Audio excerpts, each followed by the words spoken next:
Hey, it's David Levin, author of Raise Your Inner Game, co-author of The Million-Selling QBQ, The Question Behind the Question, and founder of Raise Your Inner Game Academy. I have a wonderful inner game hero story for you today. I'm sure she would be very uncomfortable being called a hero, but I think it's fair. I love this story. So it's about an artist named Diane Splinter. Diane's a painter, calligrapher. Her work is very inspired by nature, really just beautiful and interesting work. You can see it for yourself at dianesplinter.com, and there'll be a link on the blog here somewhere. So there was one painting that had been giving Diane a lot of trouble.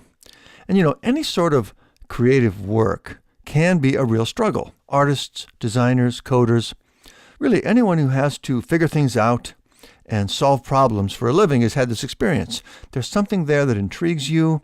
You feel like you can see it, but you haven't cracked it yet, right? It's not working. You're not liking what you have. You don't know how to fix it. You're just really stuck.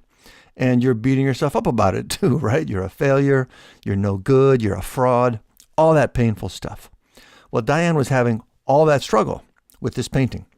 But she came to my workshop, Raise Your Inner Game Live, where we work on the 3 self-mastery skills I talk about: cognitive control, emotional self-regulation, impulse control. These skills, as you've heard me say, are the foundation of everything we want to do in our lives. The reason we struggle so much with the goals we set for ourselves is that we haven't developed these skills yet. But as soon as we do, it unlocks just a tremendous potential in us. We're able to operate at a much higher level than we could before. And Diane's story is a beautiful illustration of that. So after the workshop was over, she went home and she went after that painting again. Now, she was still feeling all the same resistance, all the negative thoughts, the doubts, the emotions. It was all still there. And that's an important point. Learning these skills doesn't make that resistance go away. It just gives us the ability to rise above it and to push through it, which is exactly what she did. So she basically started over with the piece. She was like, oh, there it is. I see it now. And as the negative thoughts came up, she would just set them aside. Nope.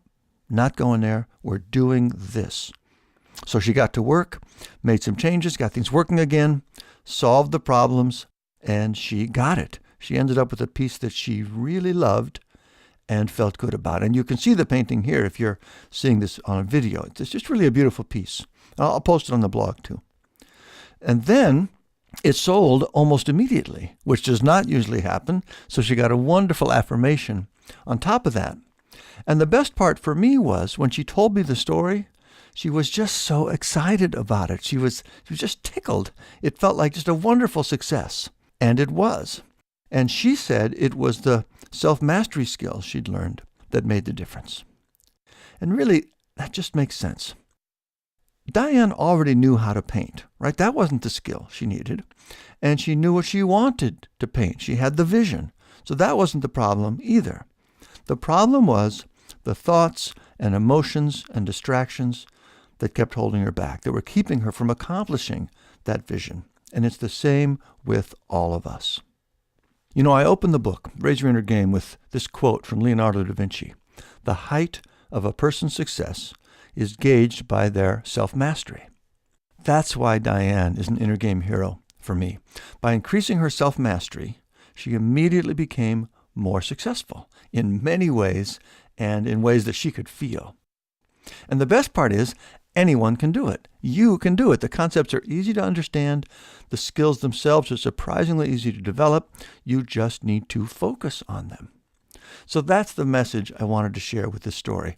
If you feel like there's something keeping you from being your best, and you want to fix that in the quickest, most direct way possible, follow Leonardo's advice. Work on your self-mastery, and specifically on this skill of cognitive control. It's just hugely important and valuable.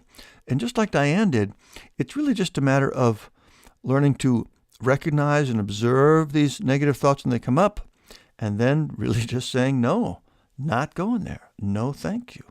And keeping your focus where you want it. Anyway, that's it for this week.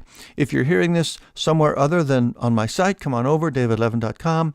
Put your name on my list. I'll let you know about other things like this when they come out.